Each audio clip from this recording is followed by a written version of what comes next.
Hello and welcome back to Black Bear Forge. The other day we made a flatter out of some mystery steel that somebody sent me. They sent me two pieces that were 12 inches long, 3 inches in diameter. I used a little bit under 2 inches to make this, but that was still too much steel. And I ended up cutting a piece off that I drew out to just under 3/4 of an inch square. That makes it probably about 17 millimeters or something like that. And I thought might be nice to test this steel further. I consider the flatter part of the test of what this steel is capable of, and we'll see how this holds up in some future videos. But I thought maybe making a punch out of another piece of it might tell us a little bit more about how it holds up in a smaller section of tool steel and how it holds up under some hot work. So I thought just a simple round punch, it's something I use all the time in the shop, and is a real good way to test out what this steel might be capable of in the long run. So I'm going to get this hot again. Right now I'm working on the struck end, going to something that is close to an octagon right at the struck end. It'll transition to square in the center, then go to octagon, and then round to the punch end. So one more heat, I got to have this cleaned up, then we'll turn it around, we'll work on the struck end, we'll make a punch. I'm going to do a little more expedient method of hardening and tempering. Instead of worrying about the electronic oven and exact temperatures, I'm going to do some best guess work on this one, and then we're going to see how that behaves compared to the more precise hardening and tempering procedure that I used on this. At this point, I'm mostly just straightening this out and refining my heavy bevel that creates the octagon at the edge here. And be careful not to get it too small at the struck end, which I'm pretty close already. This will be a fairly small diameter punch, about 1/4 inch. And that looks pretty good.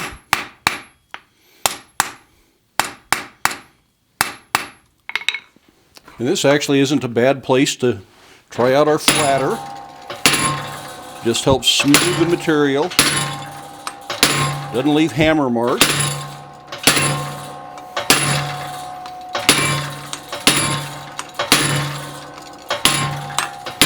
Takes out some of the irregularities left from a hammer.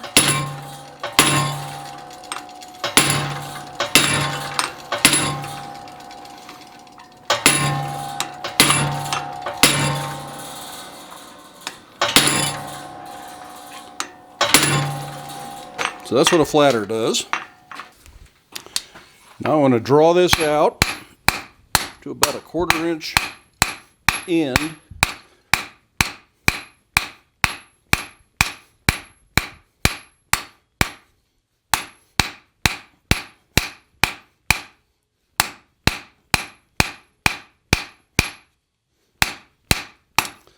And like any other taper, I'm going to do this starting with a square taper, then we'll go to octagon, then we'll go to round. And of course, working over the horn can be more efficient.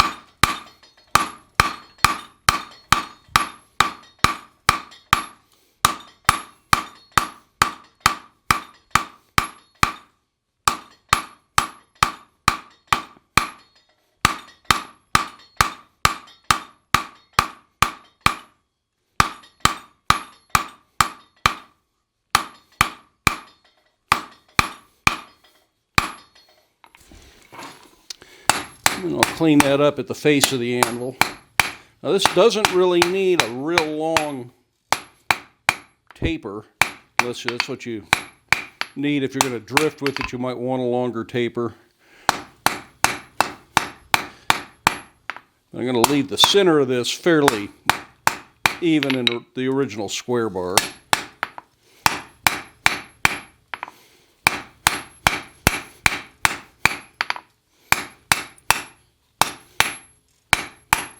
Now here's something you would need a special swedge for if you were going to try to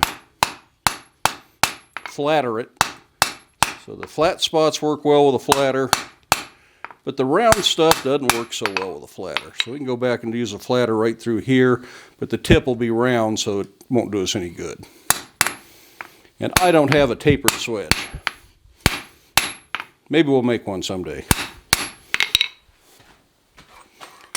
So we can do a little bit up here like this.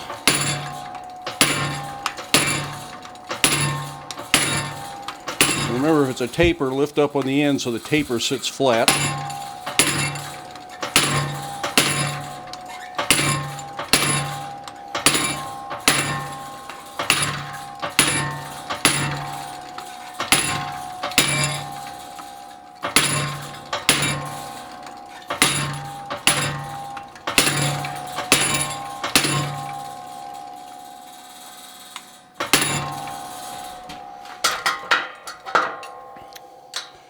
And then as long as I am here,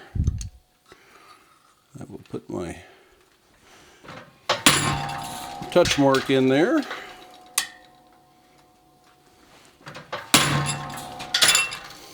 That will often bow the material, so turning it over and hitting it with the flatter again might be in order. Don't work it too cold though, this is a tool steel.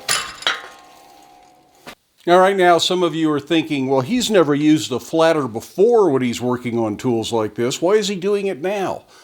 Well, largely it's because we just demonstrated the making of the flatter, and a lot of people probably have never seen this tool in use, so I thought I'd give a little introduction to it. And if you didn't watch the video on this, I'll link to that up here, and you can go watch that two-part series on making this tool out of the mystery steel. Now, typically, I don't worry about using a flatter on things like that. I think I get a good enough finish off the hammer. The slight hammer irregularities really don't bother me all that much. I don't see it as a big necessity, unless things are really lumpy, bumpy, bent, and odd-shaped. Then a flatter can be really a nice thing to do. The other reason is that I like to work on my hand skills. It's something that I'm constantly trying to improve on, getting a better finish right off the hammer and not needing to use tools like a flatter. Doesn't mean I don't use them on a regular basis, but my preference would be to get the best finish possible off the hammer. And in reference to the video I did yesterday, that would be the craftsmanship of risk using the hammer, whereas the flatter is stepping towards the craftsmanship of certainty because it helps guarantee the results. Either way is just fine. It just helps define those terms and what I was talking about in that video. And I'll link it up here in this corner too if you haven't watched that video yet.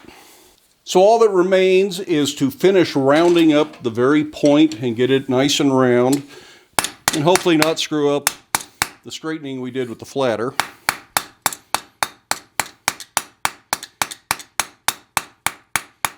And of course, we start by knocking the little octagons down, or the facets for the octagon down, and then we just round it up.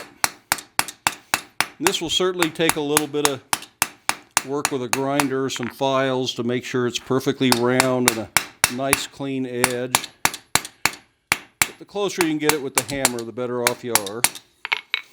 The very last thing, I want to heat it one more time, and then we're going to normalize it. And to do that, I'm just going to bring it up to heat. Doesn't need to be just real hot, but a reasonable heat. And I'm going to set it up here by the door of the forge where it's warm and let that cool as slowly as possible. Or I suppose I should say cool as slowly as possible in air, since cooling absolutely as slowly as possible would be annealing. This is just normalizing. Now the other day when we did the flatter, I did find out that air cooling this, it was not as soft as you typically expect normalized steel to be. So that's why I'm putting it up there on the door of the forge. It's going to take an extra half an hour to cool off that way. Let it cool relatively slow, but we should still have time today by doing it this way. Whereas if I put it in the vermiculite, it cools way more slowly. It might be 4 or 5 hours, so it would be dark, and the workday would be over by the time it was cool enough to work on, so it would go into tomorrow's project. And this just gives me a bit of an idea of which procedure is better. If I have problems with this tool, if it cracks especially, then I know that normalizing it was probably a bad idea, and I should have put it in the vermiculite and tried to anneal it that way. But as soon as this is done, we're going to head over to the grinder. We're going to do what little grinding is necessary on this. There's very little that it'll need. So that'll be at about an hour for me. You can pause the video, go get a beer and a sandwich. Meet me right back here. Okay, break time's over. Time to get back to work. Is everybody back from their lunch break? Okay. I've let our punch air cool in close proximity to the forge, so it takes a little longer than just bringing it out in still air. Hopefully that leaves this as stress-free and as soft as we can get it. It should be easy enough to file if that's all you have. I'm going to do it real quick on a grinder. It's going to take just a few seconds to do the struck end, make sure it's what we want. Just clean up the punch end a little bit. Then we're going to harden it. Takes very little at this point. Forge it as close to size. There's almost no grinding. Easy to do with a file, easy to do with an angle grinder.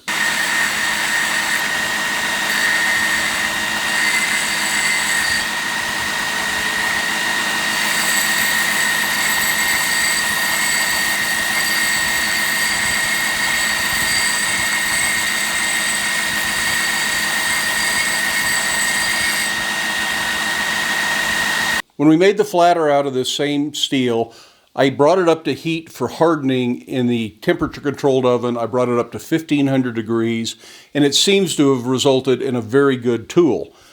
Today I'm going to go ahead and do it in the forge, which means we're doing it by eye. I'm going to make a guess at when I get to 1500 degrees. I have a reasonable idea of what that is, especially if I paid attention to what color the flatter was when we brought it out of the heat treat oven. But doing it by eye always has a few problems. A lot of people will bring this just above non-magnetic, and while it is true that every steel hardens somewhere above non-magnetic, it's hard to tell exactly what that is. If 1500 is really the right critical temperature for this, it's just a little hotter than non-magnetic, so that's not a bad test. If it was 1600, 1650, 1700, 1800 in some cases, the difference between non-magnetic and critical temperature gets bigger, and it gets much harder to just judge that by a little longer. So don't always trust non-magnetic as the only thing you use to test it. Start learning to judge color by eye. It's a difficult thing to do, especially without the electronic oven, because that's how I first realized how much too hot I was really getting things. By doing it in the electronic oven, I see exactly what 1500 looks like on a piece of steel, and that helps me learn better. So if you've got a buddy that's got an electronic oven, they're a knife maker, they do this all the time, go over and watch them heat treat and see what the temperatures are and see if you can start judging a little bit better and using your eye to judge color. And then when you do it in the forge, you're more likely to get it right. Anyways, the first thing I want to do is I'm going to start by heating the struck end, and that's just to guarantee that I get a nice even heat throughout the whole thing. Then I'll turn it around and I'll bring the last third of it roughly to what I think is 1500 degrees, or what I believe is the critical temperature for this steel. We'll bring it out, we'll quench it in the oil real quick, and only quench about the bottom 1.5 inches or so. I don't want to quench the whole tool. I want to leave some of it in that incandescent color range, so there's plenty of heat left in the tool. I'll bring it out, clean it up real quick with the angle grinder so I can watch the colors run, and then we'll watch the tempering colors. When it gets down into the dark straw bronze range, we'll quench it again. We should be done. Because the struck end won't be at full heat by the time we get around to quenching it, and because we're not going to fully quench the tool in the initial hardening quench, the struck end shouldn't be hard and doesn't really need to be tempered back at that point. It's going to have been tempered the whole time we're doing this.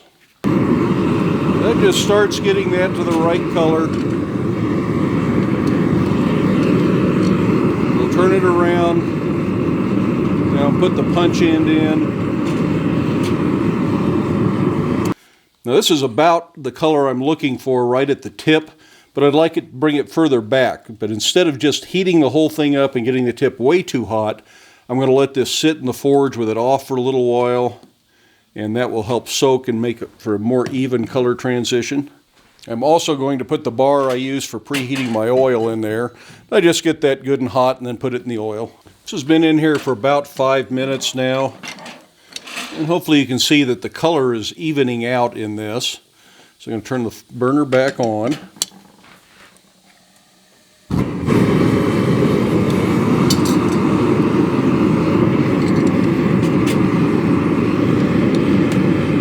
And I'm just using one burner on the 2-burner forge so I can pass the tip all the way under the burner.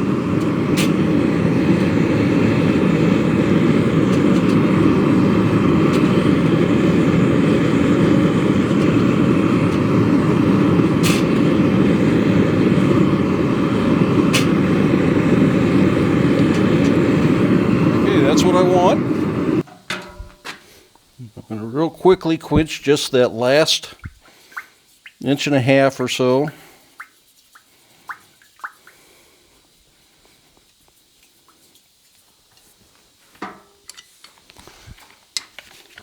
And I'll shine it up with an angle grinder.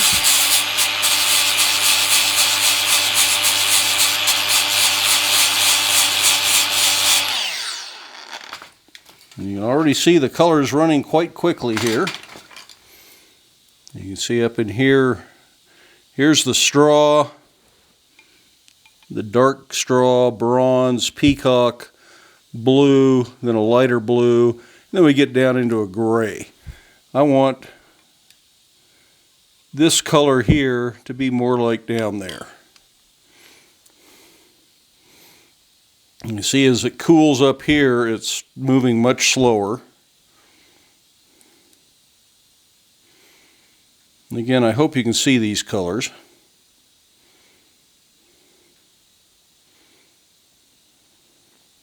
Yeah, that's pretty much what I want. So hopefully you can see those in there. I've just quenched it. I'm going to go ahead and turn it around and quench the struck in a little bit deeper. My oil isn't quite deep enough to get the whole tool down in there. Time to buy more oil. I'm down to about 2.5 gallons in my 5-gallon bucket. Anytime there's smoke coming out of the oil bucket, you're losing oil because it's going to smoke.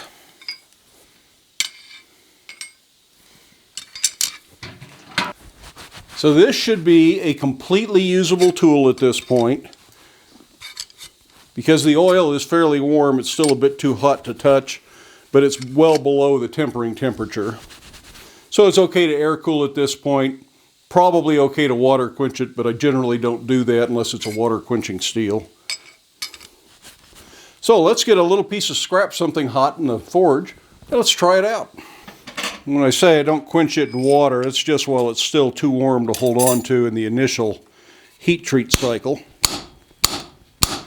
As I use them, I do keep them cool in water.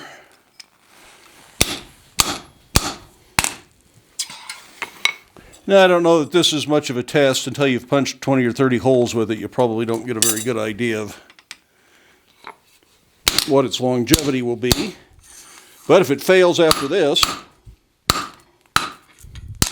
then it probably isn't a very good punch. So hopefully it survives at least one hole.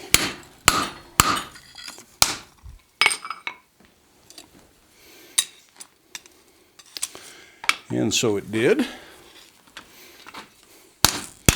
So it certainly is a workable punch. Now, do we see any signs of deterioration? Not bad. Now, if we look at the punch, you can see that it has drawn temper colors from being in contact with the hot iron. That's typical. You've already tempered this back further than you did initially. The main reason for that initial temper is to make sure that you don't leave any brittle spots through here, which is where it'll want to crack. It doesn't generally crack down here because the heat from the work tempers it back so far. But that's also why these mushroom over and need to be dressed quite often, is because you're continually tempering them and softening them in work. And if you get it red hot, it's really tempered back a long ways. But it's not the end of the world. Then we can give it a quick file test. It actually files pretty easy, so it definitely tempered it back quite a ways. But it doesn't file like mild steel, so it's not that soft by any means.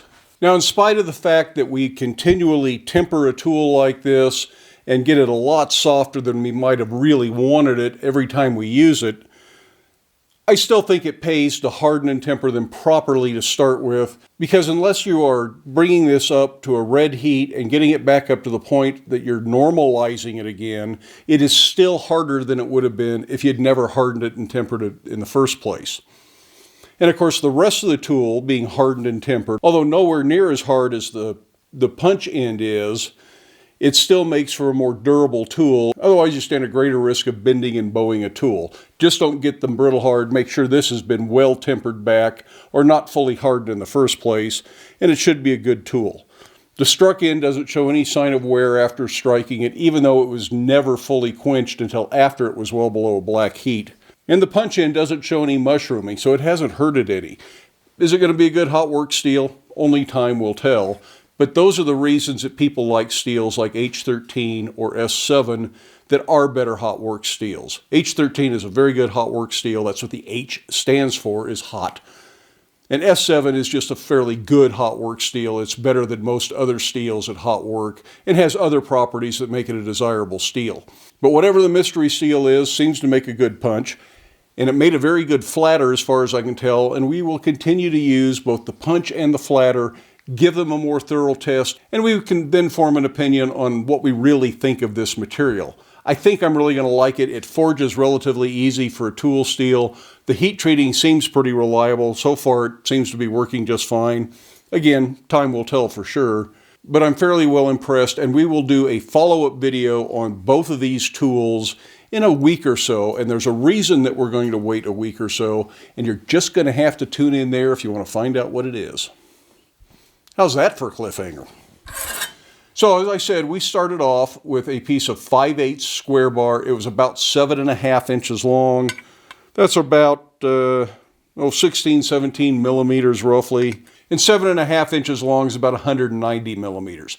It was just the piece of scrap I cut off of the other project. I didn't set out to use a piece of steel exactly that size, just what I had on hand. Make your tools suit your needs, make them suit the material you have, buy material to suit what you want to make the tools out of. A lot of these dimensions aren't set in stone, they aren't that critical. The large square section still remains the same size, but we have now stretched it a little bit. It is now about 8.5 inches. It was about 9 inches before I did any grinding, but by the time I got everything to look the way I did, I took about a 1/2 inch off, which is about what I would expect. So that's about 215 millimeters. Again, not critical dimensions. So that's all I have for today on this subject. Again, check back early next week and I should have an update on these two tools based on an opportunity that I have this weekend. But in any case, I hope you enjoyed the video. Give it a thumbs up if you did. If you haven't done so already, I would love it if you hit that subscribe button down there. Feel free to stick around, watch a few of the other videos. Of course, share the videos with your friends and on social media. But then make time in your day to get out to your shop. But stay safe, wear your safety glasses. We'll see you for the next one.